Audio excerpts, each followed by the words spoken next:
இப்படி இருக்கும்போது அடுத்ததாக மற்றும் ஒரு செய்தி வந்திருக்கின்றது இன்றைய அத பத்திரிகை. உங்களுக்கு தெரியும், இந்த இலங்கையில் இருக்கக்கூடிய ஏராளமான அரச நிறுவனங்களை தனியார்மயப்படுத்துவதற்கு அல்லது இருக்கக்கூடிய பங்குகளை தனியாருக்கு வழங்குவதற்கான நடவடிக்கைகள் மேற்கொள்ளப்பட்டு வருகின்றன.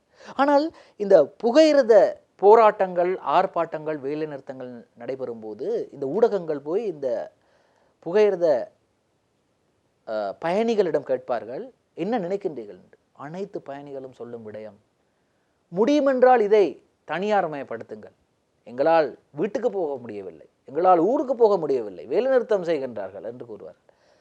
பாருங்கள், மேற்குறிப்பிட்ட 3 நிறுவனங்கள் என்ன நடத்த இருக்கின்றது என்று செய்தி வெளியாகின்றது அத பத்திரிகையில். லிட்ரோ கேஸ் நிறுவனம், ஸ்ரீலங்கா இன்சூரன்ஸ் இலங்கை காப்புறுதி கூட்டுத்தாபனம், டெலிகாம் ஸ்ரீலங்கா டெலிகாம், இந்த 3 நிறுவனங்களையும் கனிமட்ட கெமத்தி அயகே லைஸ்துவ அவசான், இந்த 3 நிறுவனங்களை வாங்கக்கூடிய கொள்வனவு செய்யக்கூடிய கொள்வனவாளர்களின் பட்டியல் நிறைவடைந்துள்ளதாக இன்றைய அத பத்திரிகையில் செய்தி வெளியாக இருக்கின்றது. எனவே இந்த நிறுவனங்களை தனியாருக்கு வழங்குவதற்கு நடவடிக்கை மேற்கொள்ளப்பட்டு வருகின்றது. அது தொடர்பான செய்தி வீரகேசரியிலும் வந்திருக்கின்றது. அதையும் நாங்கள் பார்க்க வேண்டும். அரச கட்டமைப்புகளின் பங்குகள் கொள்வனவுக்கு விண்ணப்பம், தேசிய சர்வதேச நிறுவனங்களின் விவரங்கள் வெளியிட்டது நிதி அமைச்சு.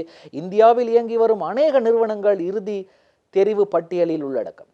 இலங்கை காப்புறுதி கூட்டுத்தாபனம், Sri Lanka Telecom, Litro Gas Lanka Limited உள்ளிட்ட அரசுக்கு சொந்தமான கட்டமைப்புகளின் அரசாங்கத்தின் வசமுள்ள பங்குகளை கொள்வனவு